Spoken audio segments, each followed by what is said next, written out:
नहमदुहु व नुसल्ली अला रसूलिहिल करीम अम्मा बाद फ़ाउज़ बिल्लाहि मिनश्शैतानिर रजीम बिस्मिल्लाहिर रहमानिर रहीम।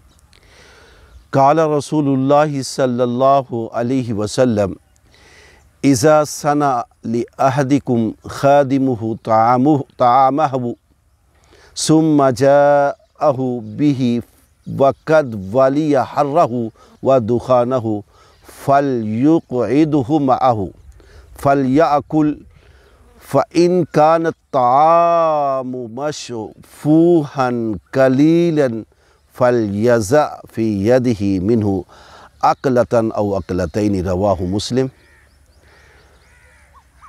अल्लाह के रसूल सल्लल्लाहु अलैहि वसल्लम ने फरमाया, जब तुम में से किसी का खादिम खाना पकाए फिर उसे उसके पास लाए और हाल ये है कि उसने खाना पकाने में गर्मी और धुएं की मुसीबत बर्दाश्त की है, तो मालिक को चाहिए कि उसे साथ बिठाकर खाना खिलाए और अगर खाना थोड़ा हो तो एक लुक़मा या दो लुक़मे उसमें से उसके हाथ में रख दे।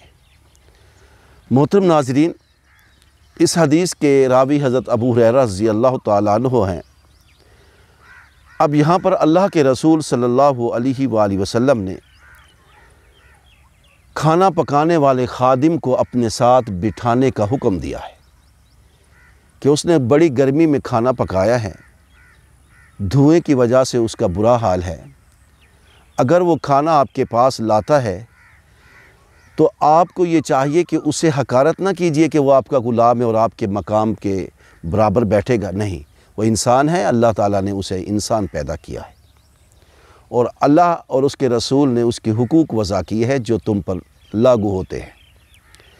अगर आपके पास खाना कम है तो फिर उसके हाथ में एक दो लुक़मे थमा दीजिए ताकि जो कुछ उसने पकाया है वो उसमें से खा सके, वो भी उसका जायका चख सके, वो भी जिसमें उसने मेहनत की है, जिसमें उसने तकलीफ़ बर्दाश्त की है, वक्त लगाया है। जब वो खाना खाएगा तो वो शुक्र अदा करेगा, मालिक का भी, अल्लाह का भी और इस्लाम का भी शुक्र अदा करेगा कि इस्लाम ने कितने अच्छे हुकूक वज़ा कर दिए। अब देखिए यहाँ पर इस्लाम ने, जैसे अल्लामा इकबाल फरमाते हैं रहमतुल्लाह अलैह, एक ही सफ़ में खड़े हो गए महमूद व अयास, ना कोई बंदा रहा ना कोई बंदा नवाज। अब देखिए इस्लाम ने कितनी अच्छी तरबियत की है कि आप अपने ग़ुलाम को अपने साथ खाना खिलाएं और जो शख्स ग़ुलाम को अपने साथ इसलिए मिला बिठा कर खाना खिलाएगा, मेरे हजूर का हुक्म है, सुबहान अल्लाह। एक हदीस में आता है, जिसने एक सुन्नत को ज़िंदा किया उसने 100 शहीदों का उसे सवाब मिलेगा। मियाता शहीद, एक सुन्नत को। और आज के ज़माने में वो ये सुन्नतें ख़त्म हो चुकी है, नापेद हैं और हम लोगों ने अपने एक स्टेटस बना लिए।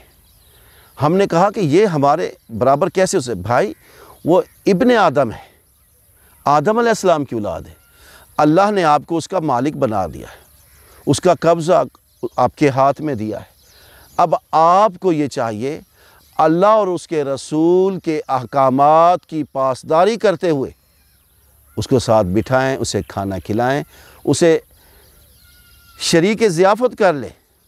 फिर देखें वो कितना आपसे मोहब्बत करता है। वो आपकी दौलत से डर के नहीं, फिर आपकी मोहब्बत से में गिरफ़्तार हो के वो आपकी खिदमत करेगा। वो आपका इंतहाई वफ़ादार साथी बनेगा। उसे मालूम है ये एक ऐसा मुसलमान मालिक है जो मुझे अपने साथ बिठा लेता है। ये जो गरीब गुरबा लोग होते हैं, जब ये बाहर अपनी ही बिरादरी में जाते हैं, वो कहते हैं मालिक मुझे साथ बिठा के खिलाता है, मालिक मेरी बड़ी इज़्ज़त करता है, मालिक अपने जैसा खाना देता है, अपने जैसा लिबास देता है, अपने जैसी इज़्ज़त देता है। वो बड़ा खुश हो जाता है। उसे ये खुशी बैठने नहीं देती, वो खुशी से शादा व फराह होता है कि मालिक मुझे इतनी इज़्ज़त देता है। तो मैं मालिकों से कहूँगा, खुदा के लिए उन्हें खुशियाँ दो, उनसे वफ़ाएँ समेटो। वो आपके वफ़ादार साथी बनेंगे, आपके ग़ुलाम बनेंगे, आपके खिदमत गुज़ार बनेंगे। اگر آپ انہیں اپنے ساتھ نہیں بٹھائیں گے، اپنے جیسا انسان نہیں سمجھیں گے، تو وہ بھی دل میں کچھ داغ رکھ جائیں گے، نفرت کر جائیں گے۔ کام تو آپ کا کریں گے کیونکہ وہ مزدور ہیں آپ کے، وہ غلام ہیں آپ کے، آپ انہیں اجرت دیتے ہیں، کام تو کریں گے، لیکن جو محبت آپ نے خریدنی تھی، جو پیار آپ نے لینا تھا اپنے اچھے کردار کی وجہ سے، وہ آپ پیچھے ہٹ چکے ہیں۔ میں یہ سمجھتا ہوں کہ اس حدیث کے مطابق ہمیں اپنے غلاموں کے ساتھ مل بیٹھ کے کھانا چاہیے اور ان کو اپنے ساتھ بٹھانا چاہیے اور اپنے برابر سمجھنا چاہیے۔ اسی بات پر اکتفا کرتا ہوں۔ اللہ تعالیٰ سے دعا کرتے ہیں کہ اللہ تعالیٰ ہمیں ہمیشہ اچھے کام کرنے کی توفیق عطا فرمائے۔